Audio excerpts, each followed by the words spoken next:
It's been a while, hasn't it, guys? Alright, guys, my Glasgow here, and this is pretty much the season recap that I'm going to be doing for the UAPB Season 1.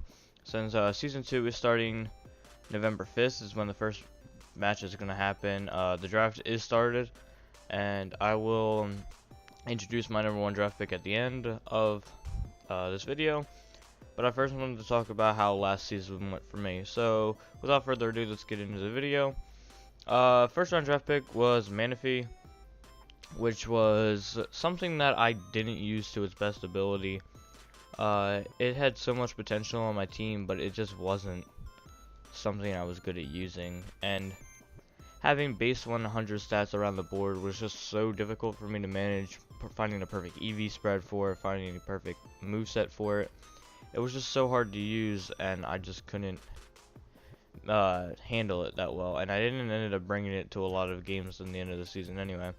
Ferrothorn, which I only think I brought to like 1 or 2 games.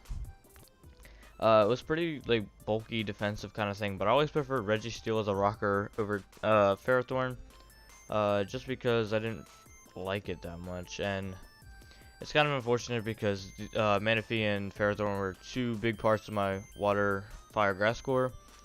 And considering the fact that I never used either one of them was just really hard for my season. Zygarde 10%, which is a mon I really recommend using, and I might actually pick up again.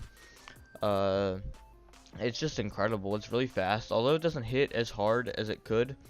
Having that base 100, well, over base 100 speed just really helps speed creep a lot of things. Banded is probably its most essential item just because it can hit incredibly hard with 1000 arrows, and 1000 arrows hits everything in the game because it lets hit flying types and levitating mons, so you can just hit incredibly hard with that. Crobat, which I definitely want to draft again, it was really fast, letting it hit 394 speed, U-turn, roost, defog, and then another coverage move was just my favorite set by far. I could also use like Nasty Bat, but when I tried to use it, it didn't really work. I just really liked the momentum that this thing gave me every game, pivoting between this and another mon, and just really getting to work in between those 2 mons just really helped win a lot of the games that I did. Rotom Heat, which was the final of my Fire Water Grass core, and about another mon that I use 95% of the time. I really like its typing, although it doesn't really have much moves it could really use. Finding a set for it was always something really fun, like Volt Switch, Overheat, excuse me, like Signal Beam kind of thing. Just to hit like dark types that are annoying. You could also run like Specs on this. I don't know, it was a really fun mon to use. Had really good coverage. It could also be pretty bulky. I did use it to match it fairly well against an Entei, and it ended up working out because it meant my team couldn't get spammed by Sacred Fire a lot. Hitmonchan is another incredible mon just because of its rapid spinning capability, its fighting type, which is just a really good defensive typing. It also can take knockoffs fairly well that my team doesn't really handle. It also can get rid of those hazards that are annoying. Fire off close combats, which can destroy steel types that my other team couldn't really handle. Mainly my Mega Guard of Wire that was really walled by steel types.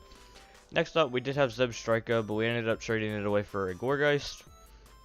The Zebstrika just wasn't a mon that on my team that I really think I needed anymore. Already having mons that take grass hits like Registeel and Ferrothorn, having an electric type like Rotom already, I didn't feel like I needed it anymore, and I wanted a bulky mon that had recovery like Gourgeist. And I feel like the games that I brought Gourgeist to were really just essential to me. Mega Gardevoir, which was our mega pick in the draft, hit really hard with Hyper Voice, not Boom Burst. But I never saw myself like actually doing that good with it. It was 100 base speed, so I couldn't really have anything that boosted speed. Not having an item or like a Z move or anything really like was just hard for me to use, and I don't ever see myself drafting it again. Savali, which we did trade for Volcarona. Savali's just a really hard Pokemon to use. It has every typing in the game and a lot of coverage move, but it just doesn't have the base stats to make up for it, and finding a set for it every week was just so much more of a struggle than having a mon that I could just slap on, give it some coverage moves, and it was good for the match.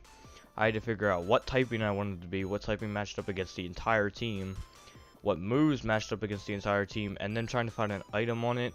If it was like Savali normal, it was just a lot of work, and Volcarona did ended up getting a lot of the kills in, I think it was my kill leader, and like 6th or like 5th, 6th, 7th, something like that kill overall leader in the UAPB Season 1. Registeel, which I really like, he Toxic Stealth Rock, just protect, healing with leftovers. It just was really good for me in a couple matches that I brought it to pretty much everything as my main stealth rocker, and pivoting between that and Crobat really helped in a lot of games, matching up against things like Mega Sceptile and other grass type threats that both of those mons could handle. And then finally we had Ninetales Alolan. We would have had Aurora Veil, but I didn't bring Snow Warning the one game I decided to bring Aurora Veil. And Aurora Veil was just kind of that thing that you kind of always prep for, and it was just something I could never really plan to get up. I would draft it again, although, because Aurora Veil can be incredibly, just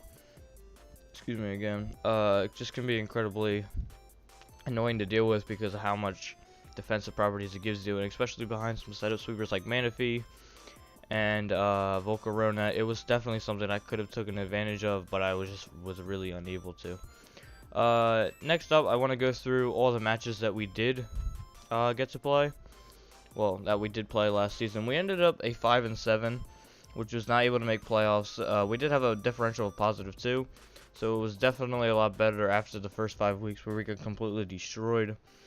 Week 1 against Washington, it wasn't that bad of a game, actually. It was like my first ever game. We did get completely destroyed by a Life Orb Lando, and it just really put a hurting on us. Next week we play Casper, who's now It's Adhesive, and his LA Lake Guardians, and that team was we had a fairly good matchup against that team, actually, but we ended up coming down to not having enough speed EVs on our Scarf Manaphy, and we ended up losing to the Mega Sceptile.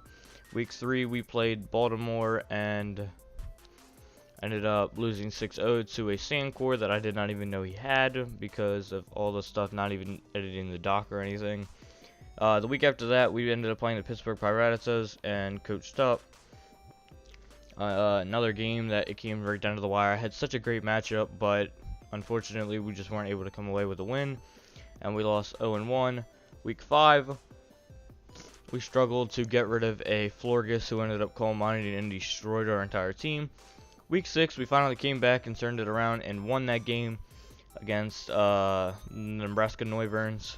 I forget who the coach was for that. I think it was Blaze Temple or something like that. We were able to break through his regen core and come out with a victory in that game.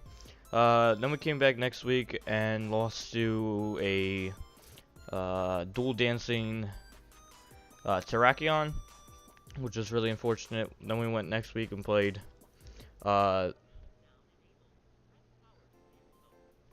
then we came back next week. We played the winner of UAPB Season 1, which was the New York Metagross. And if it wasn't for all his all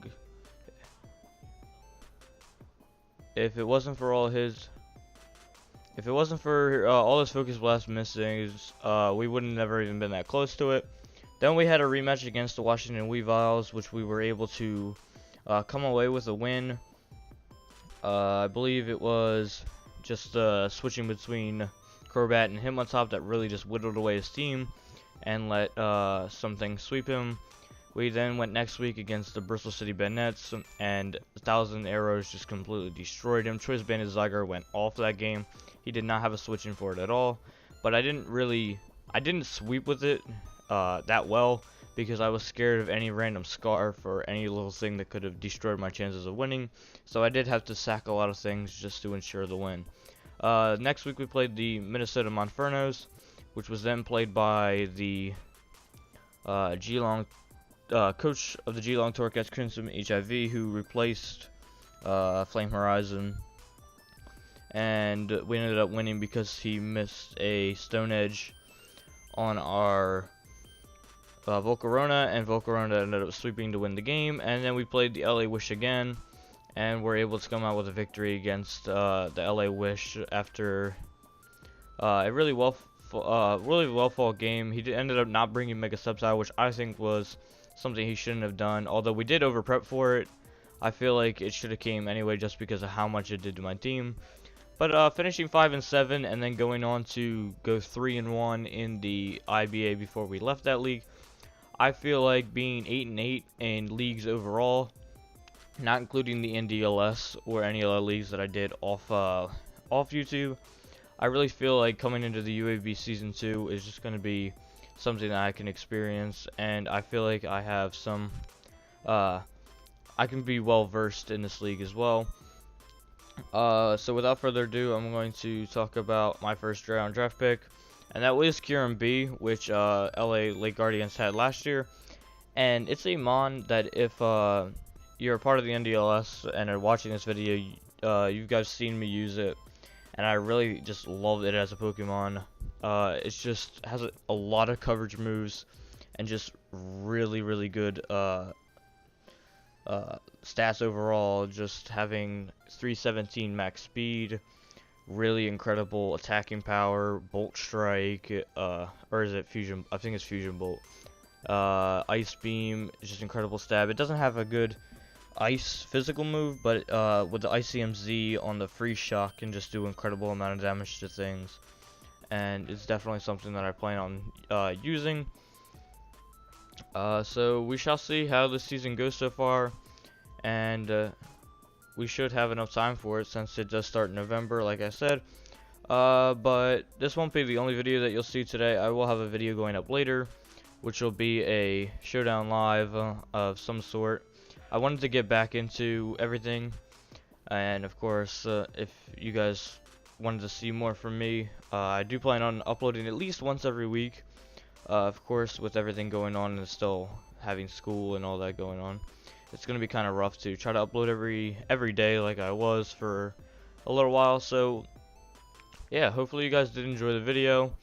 That is all for me though. I am the Muddy Glass Square, the coach of your New York Glass Squares, and I will catch you guys later.